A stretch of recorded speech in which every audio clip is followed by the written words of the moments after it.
অবশেষে মুখ খুলেছে নাজিমের স্ত্রী তানিশা। মিম, এখন আর তুমি পালানোর রাস্তা খুঁজে পাবে না, কোথায় গিয়ে পালাবে? ভাই তুই কোন দেশের কোন একদম সবগুলা দাঁত ফালাই দিব। চিনোস কারে কি কস? তোমরা কেউ আমার ভিডিও না দেখো, আমার কিচ্ছু আসবে যাবে না। আমার হাজবেন্ডের আলহামদুলিল্লাহ অনেক টাকা পয়সা আছে, মানে মাথাটা দেয় পুরো গরম ঘুরে। তুই কে ভাই? তোরা কে ভাই? পাবলিক সবাই আমি বলতেছি, কে ভাই তোমরা? তোমরা কে? তোমরা কি? তোমরা কেউ না, আমার কাছে কোনো কিছু না। আমার ভিডিও যদি একজনও না দেখে, আই ডিডন্ট কেয়ার ভাই, আই ডোন্ট কেয়ার। তোমরা কেউ আমার ভিডিও না দেখো, আমার কিচ্ছু আসবে যাবে না। কারণ আমার এই সোশ্যাল মিডিয়ার টাকা দিয়ে চলতে হবে এমন কোনো কিছু নাই। আমার হাজবেন্ডের আলহামদুলিল্লাহ অনেক টাকা পয়সা আছে, আমার বাপের আল্লাহর রহমতে আছে, আমার ফ্যামিলির মোটমাট কথা আমার সব মিলে যা আছে, আমার সোশ্যাল মিডিয়ার টাকায় চলতে হবে না। সব গালি একদিকে, আর হচ্ছে আমার হাজবেন্ডের ভালোবাসা আরেকদিকে। আমার কিচ্ছু লাগবে না, একজন আছে, এইটাই আমার ইনাফ। এখন সবাই আমাকে গালি দিক, সবাই আমাকে যা খুশি তাই বলুক, যা পাইছি খুব ভালো পাইছি, খুব ভালো। আল্লাহর কাছে লাখ লাখ শুকরিয়া, অনেক ভালো পাইছি। কোনো কিছু বলার আগে মানুষ একটা জিনিস হাজির করে দিতেছে, মানে কোনো কিছু বলতেও হবে না, বুঝাইতেও হবে না, বলার আগেই আপনার চোখের সামনে যে আমার এই জিনিসটা প্রয়োজন, কখনোই বলতে হবে না। মানে এইরকম হাজবেন্ড পাওয়া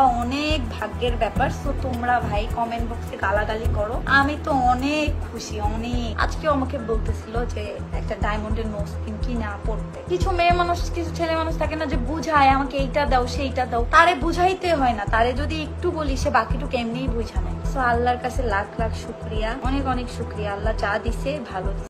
মিমকে ভাগিয়ে নাজিমকে বিয়ে করাই যেন মূল উদ্দেশ্য ছিল তানিশার, এটা অনেকেই মনে করছেন, আবার অনেকেই এটা জানাচ্ছেন। দীর্ঘ কয়েক বছর ধরে দেখে আসছি যে নাজিম এবং মিম তারা কিন্তু কাপেল ব্লগ করে আসছিল।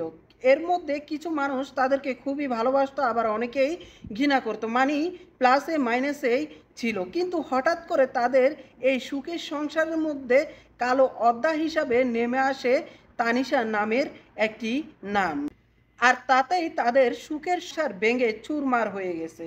মিমের বিরুদ্ধে অভিযোগ করা হচ্ছিল যে মিমের একটি গোপন ভিডিও তানিশার কাছে রয়েছিল।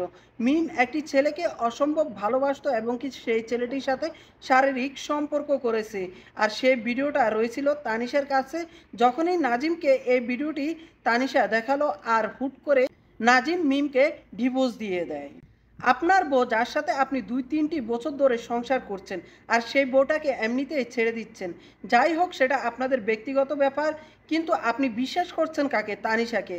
আপনি যদি মিমকে ছেড়ে দিয়ে তানিশাকে বিয়ে না করতেন, তাহলে আজকে কিন্তু আপনারা সোশ্যাল মিডিয়াতে এরকম হাসির পাত্র হতেন না, আপনাদেরকে নিয়ে এরকম টল হতো না, মানুষ আপনাদেরকে বাজে মন্তব্য করতো না, আপনাদেরকে বকাঝকাও করতো না।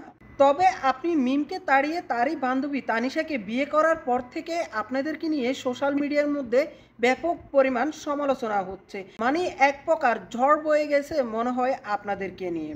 তারা এখন ভিডিও ছাড়তে না ছাড়তে মিলিয়ন মিলিয়ন ভিউজ। মানুষ তাদের ভিডিওর মধ্যে কি দেখার জন্য এত চায়? আমি একজনকে জিজ্ঞাসা করলাম যে ভাই, তাদের ভিডিওতে এত মিলিয়ন মিলিয়ন ভিউজ হয় কিভাবে? তখন তিনি বলেন যে আমিও সার্চ করে তাদের ভিডিও দেখতে যাই শুধুমাত্র একটি বকা দেওয়ার জন্য। কি বলবো ভাই, সোশ্যাল মিডিয়াতে কিছু মানুষ রয়েছে যাদেরকে মানুষ গালি দিলেও তারা সেগুলোকে তালি হিসাবে নিয়ে একের পর এক ভিডিও তৈরি করে যায়। আমি যদি আমার একটি ভিডিওতে ভুল করি, সেই ভুলটি পরবর্তী ভিডিওতে শুধরানোর চেষ্টা করি, কিন্তু তারা এখনও শুধরায় নাই। যাই হোক, নাজিমই ভালো জানে নাজিমের কাছে মিমের কি ভিডিও ছিল, নাকি মিমকে এখন আর নাজিমের ভালো লাগে না, তানিশাকে ভালো লাগে, তাই তানিশাকে বিয়ে করেছে। সেটা তার একান্তই ব্যক্তিগত ব্যাপার, সে কার সাথে সংসার করবে বা তার সংসার সে কিভাবে চালাবে সেটা সেই ভালো জানে। তবে তারা যে সোশ্যাল মিডিয়ার মধ্যে যেগুলো করছে, এগুলো কিন্তু হাজার হাজার মানুষ ফলো করছে, তাদেরকে অনেক মানুষ আইডল হিসাবে দেখে। তাদের এই সকল কর্মকাণ্ডের মধ্যে তারা কি শিক্ষা পাচ্ছে? প্রশ্নটা আমার তাদের কাছেই রয়ে গেল। আর যারা ভিডিওটি দেখেছেন তারাও কমেন্ট বক্সে জানিয়ে যাবেন।